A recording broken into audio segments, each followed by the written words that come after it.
وَلَقَدْ يَسَّرْنَا الْقُرْآنَ لِلذِّكْرِ فَهَلْ مِن مُّدَّكِرٍ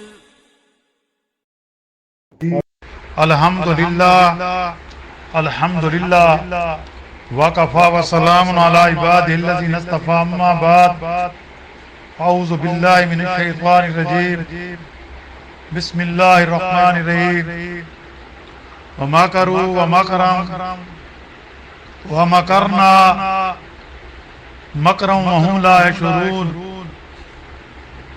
اور وہ بھی مکر کرتے تھے، انہوں نے بھی خفیہ تدبیر کی، اور ایک خفیہ تدبیر ہم نے کی اور ان کو خبر نہ ہوئی۔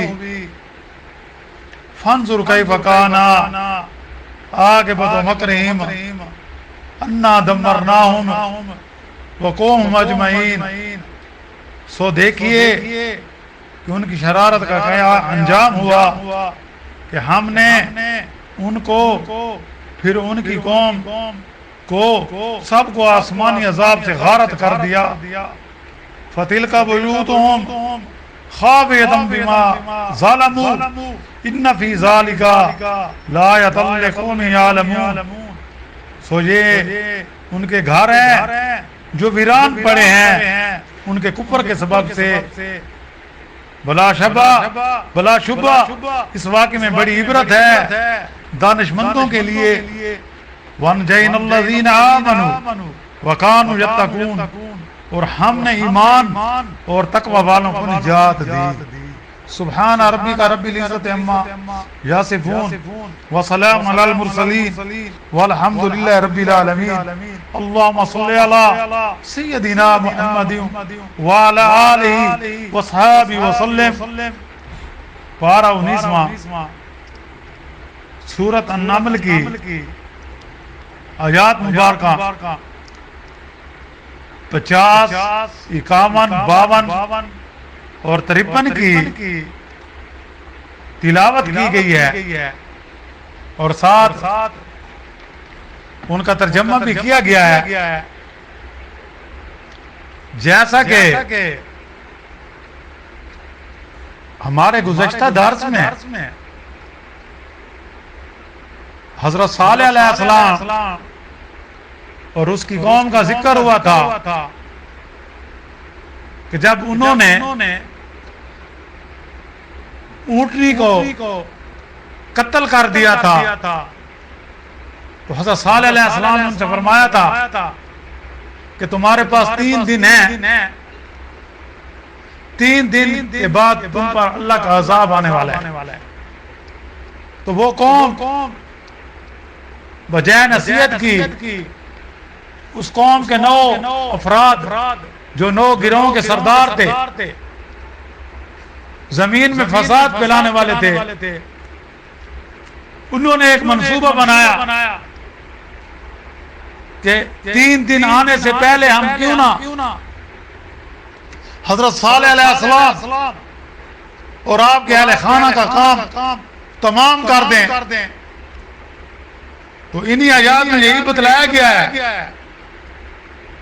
کہ ان سرداروں نے خاص خفیہ تدبیر کی تھی،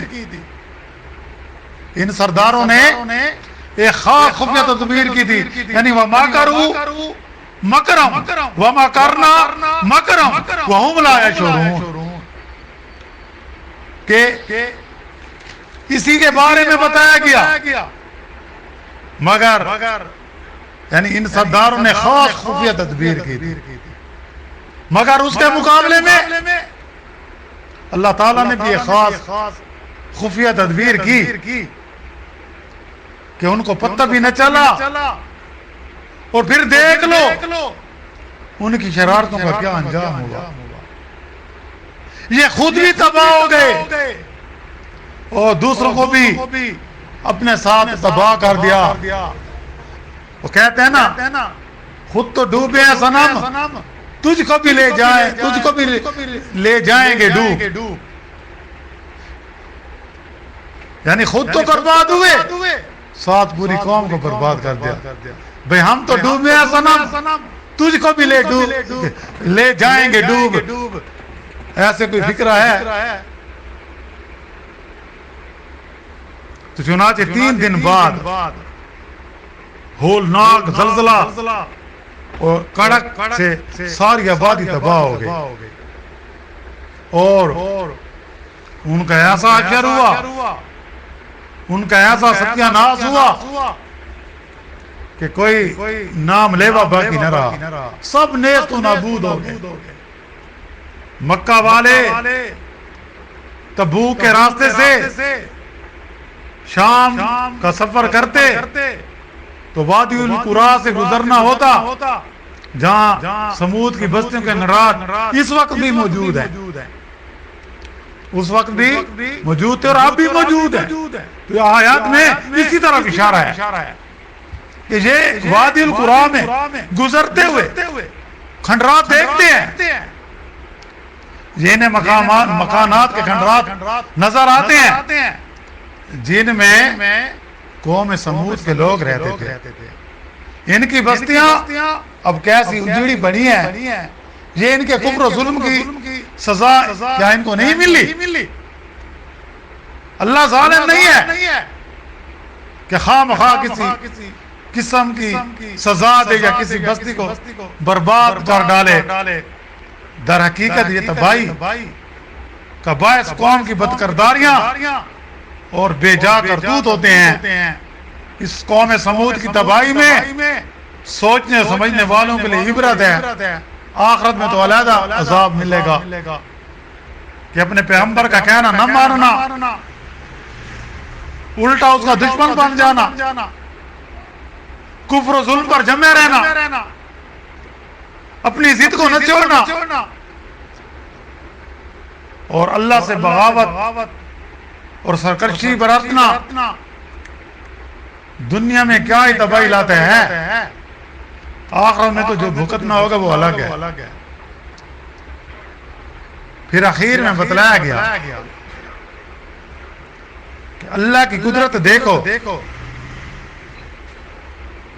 جہاں قوم سمود کے ایک کافر کو ہلاک کیا گیا، وہیں اللہ تعالیٰ نے اپنی رحمت سے اپنے فضل و کرم سے حضرت صالح علیہ السلام اور آپ کے ان ساتھیوں کو جو آپ کے ساتھ تھے، جو ایمان والے تھے، جو مومنین تھے، جو کفر و شرک سے بچتے تھے، جو ظلم اور ستم سے بچ کر چلتے تھے، ان سب کو بچا لیا. حضرت صالح علیہ السلام اور آپ کی قوم سمود کا قصہ اب یہاں مکمل ہو گیا.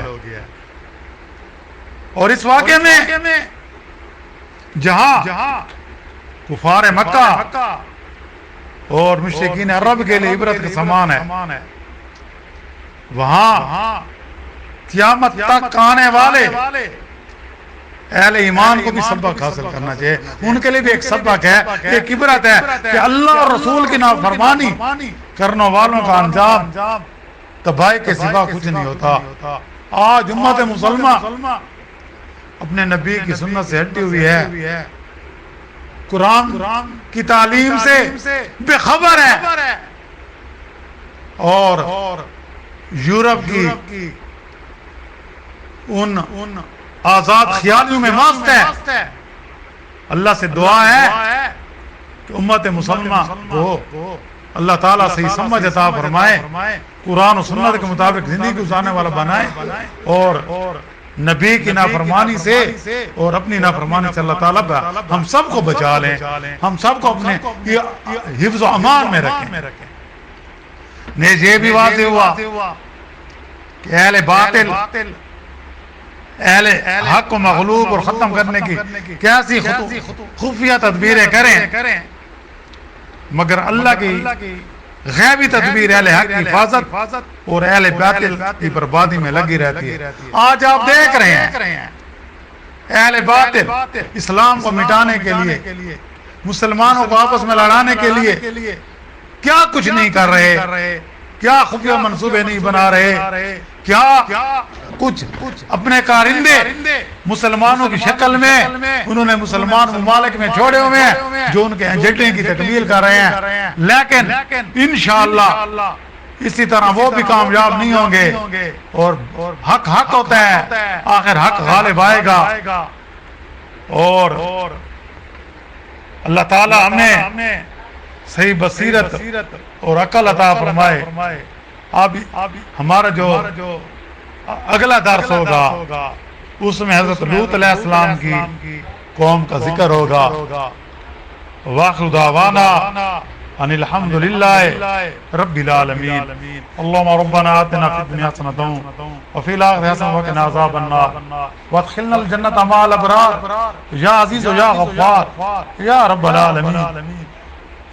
ربنا لا تؤاخذنا إن نسينا وأخطأنا ربنا ولا تحمل علينا إصرا كما حملته على الذين من قبلنا ربنا ولا تحملنا ما لا طاقة لنا به واعف عنا واغفر لنا وارحمنا أنت مولانا فانصرنا على القوم الكافرين رب اغفر لي ولوالدي وللمؤمنين والمؤمنات والمسلمين والمسلمات على يوم والأموات اللهم إنا نسألك من خير ما سألك منه نبيك محمد صلى الله عليه وسلم ونعوذ بك من شر ما استعاذك منه نبيك محمد صلى الله عليه وسلم أنت المستعان وعليك البلاغ ولا حول ولا قوة إلا بالله العلي العظيم ربنا تقبل منا إنك أنت السميع العليم وتب علينا إنك أنت التواب الرحيم صلى الله تعالى